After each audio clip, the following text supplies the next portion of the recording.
Hey guys, we're here for episode 2. It's Greek Spartan, Coach Nicky, Cheat Day Bros, episode 2, about to kick it off. We're at BemBom, another one of our local hangouts. Bit of a breakfast smash game down. Yep, that's it. We're going to have some Portuguese food. We're doing savoury this breakfast. Savoury this breakfast. Yeah. And then we've got some desserts for later. And then lunchtime, Coach Nicky's going to be somewhere else. I'm going to be somewhere else. So lunchtime's going to be some Italian. And tonight we've got some surprise for you. And that's it, guys. So keep in the loop. Yeah. What we've got in store. Perfect.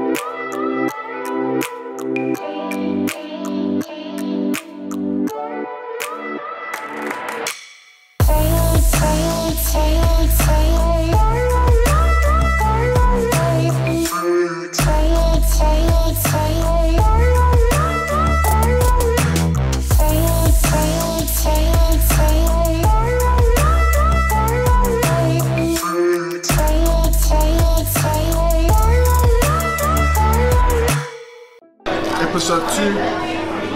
This is what we're going to have today. What is this, Alexi? It's called a carne. It's called a carne. So it's like a toasted steak, fillet with caramelized onion and cheese, and then we've got a tramezzini coming, and then a few other little treats coming soon as well. So enjoy and catch you soon.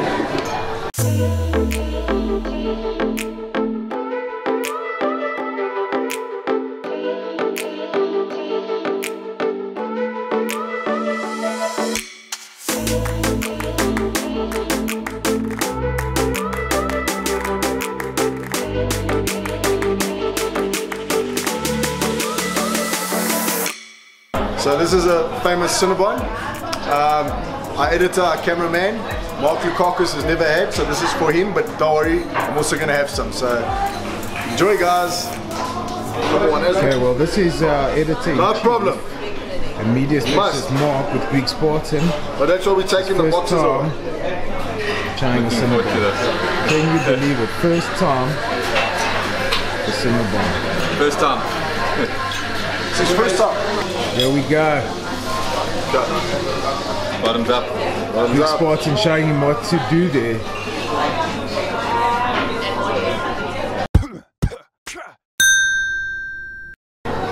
To get to this point, it took us a long time.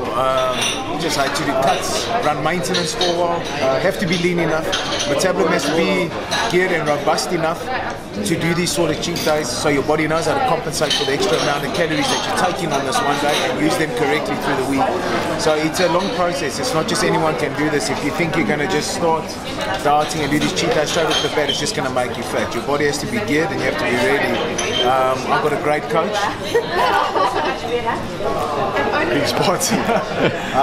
You know, like this type of strategy is not for everybody. It's a strategy we implement, we use. It's like I say, if you've got a lot of body fat to lose, it's probably not ideal that you're going to be having cheat days, cheat meals. It's usually for people that have a good, robust metabolism, have a good relationship with food, that don't fear food, which food should never be feared, that are pretty lean. If you're doing this where you have too many adipocytes, then it's not ideal, because at the end of the day, the weekly deficit still counts. 1 hour later. And I just want to show that you can have these days and still stay lean and still look good, but don't forget that on our diet days, and when I mean diet, it's not a diet, it's a lifestyle, it's how we live. The way we embrace those lifestyle days, it's how we live. It's nothing that becomes a burden, it's not that it's a stress. We manage it as best as we're very strict with them, we're disciplined, and you know, it's about routine and regimentation and structure. The more regimented you are, the more structured you are with your day-to-day meals and the way you know, your training and your sleep and wake times, your body actually functions and thrives on regularity through your circadian cycle. So the more you're in tune with your body, and that's, you tend to also regulate and read your biofeedback cues, so your body's cues. So this is not a eat all and indulge and stuff yourself. It's about eating, savoring the moments, having fun with friends, as you can see.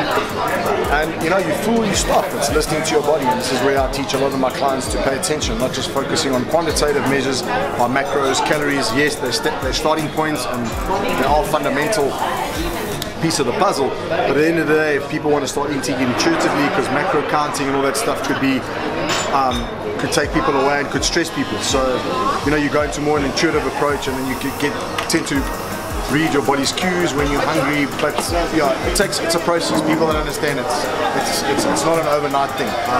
It's taken us long to get here, so this is just something that, just to give you a little bit of like a snippet of what we do. Many months later. So today I'll probably eat, say, about 10,000, 11,000 calories.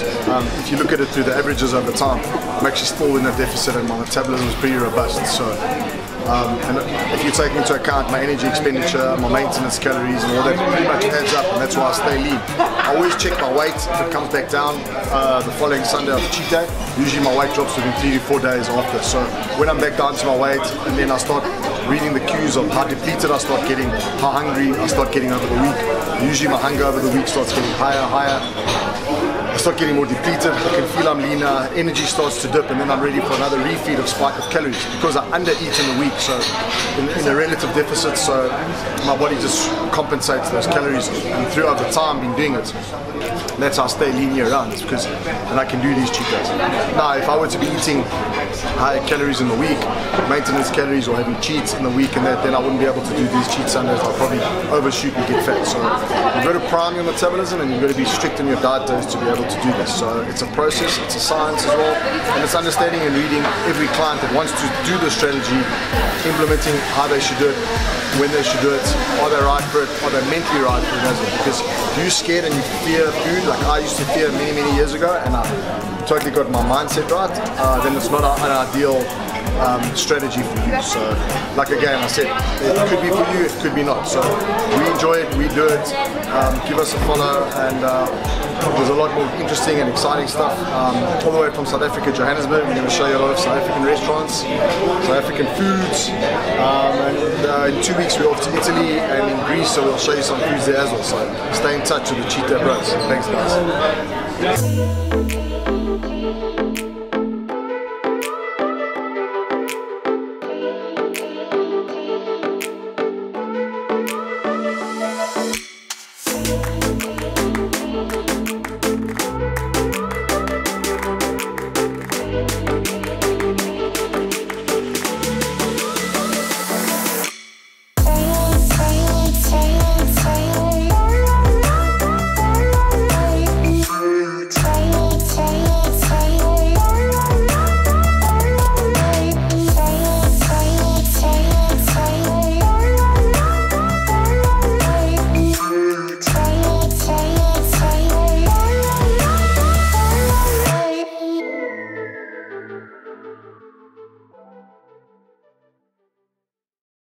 So starters, we've got fried squid heads, and then we've got some ravioli, beef ravioli. Mussels and white wine. Karen over there has got mussels and white wine, and Peter, I've got mussels and got calamari. Small little guns there, and fried calamari. So here we go, we're going to have this, and bon appetit.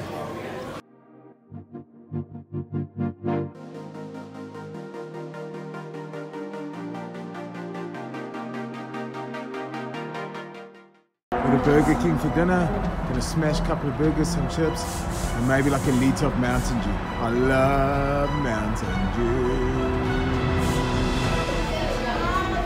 The king is back, baby. Burger King, let's smash some burgers. Double Whopper with cheese. Oh yeah, can't get a good angle on it. It's quite heavy. Mountain Dew, bit of chips, bit of wife, bit of daughter, and Burger King.